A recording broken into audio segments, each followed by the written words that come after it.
Education plays a pivotal role in a country's economy. Without education, doctors would be unable to treat patients, architects could not design houses, and kids would not be able to read. Globalization has majorly impacted education throughout the world. It forces schools to be more globally aware and engaged in the world outside of their classroom. The standards of education strongly compare in the countries of Finland, America, and Russia. But before we dive into this topic, it is necessary to find how globalization affects education. In the words of David L. Hudson Jr., globalization education is a principal instrument in awakening the child to cultural values.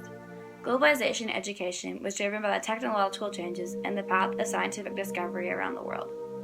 Now, how do the standards of education compare in the globalized countries of America, Finland, and Russia? Let's compare.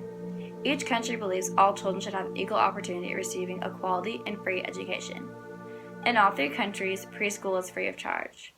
The range of attendance of children that attend preschool in each of these countries is over 99%. Each country believes all children under school age have a subjective right to early childhood education and care. Past preschool, each country similarly has 3 stages of education: primary general education or elementary school, basic general education / middle and beginning of high school, and secondary complete general education or 11th and 12th grade. The overall basic education in Finland and Russia is ages 7 through 16, whereas in the US, it's ages 6 through 18. The one contrast is in Russia and Finland, at the end of grade 10, it is required to take a placement test to decide if one qualifies for vocational school. In Russia and Finland, once a student reaches vocational school, they are taught basic skills for the exercise of their profession, whereas in the US, one continues without placement until graduation. As stated on the National Finnish Education website, the objective of basic education is to support people's growth towards humanity and ethically responsible membership of society and to provide them with the knowledge and skills needed in life. This statement could easily be attributed towards Russian and American education. Each student in each country is expected to leave school with the wide, global context of the world. Nowadays, standardized testing in countries that offer this luxury, scores are compared within a variety of countries. These countries' competition to uphold the number 1 spot in overall achievement is thriving more than ever. Each country has also a set school year of around 34 weeks. In Russia, Finland, and America, a basic curriculum is set for each grade, but the boards of education in each country gives freedom for teachers to mold a curriculum based off the general one set. In Russia, the education standards are set by colleges / universities under auspices of the ministry.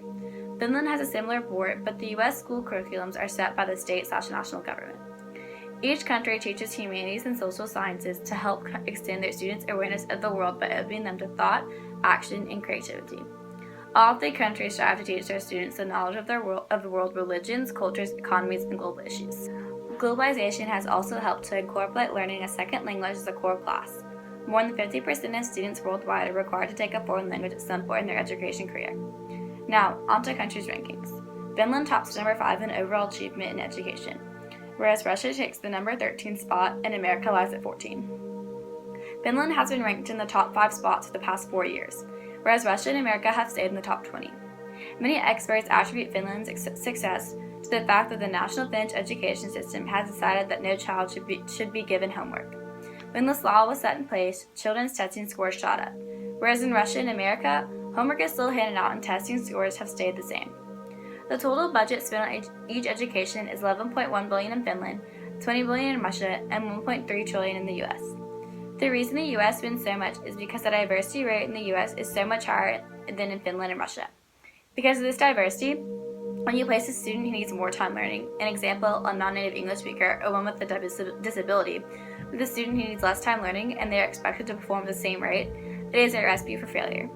The US puts more money into their public education system to help create programs and hire more teachers to help fix this economic gap.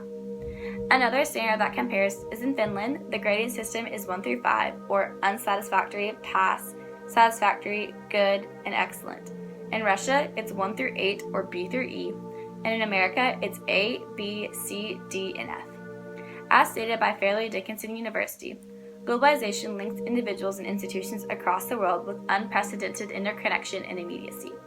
Globalization education helps countries like America, Finland, and Russia find a common ground connection to unite them all together. Globalization also helps students to communicate in languages beside their native, work in cross-cultural teams, and to assess information derived from sources all around the world. Without globalization, children's minds would not be as open to the opportunities our schools teaches them about the world around them. Globalization is a dominant force that positively widens the minds of students around the world. Yeah. Sororo, you know what it is, right? Who Ricky Wayne?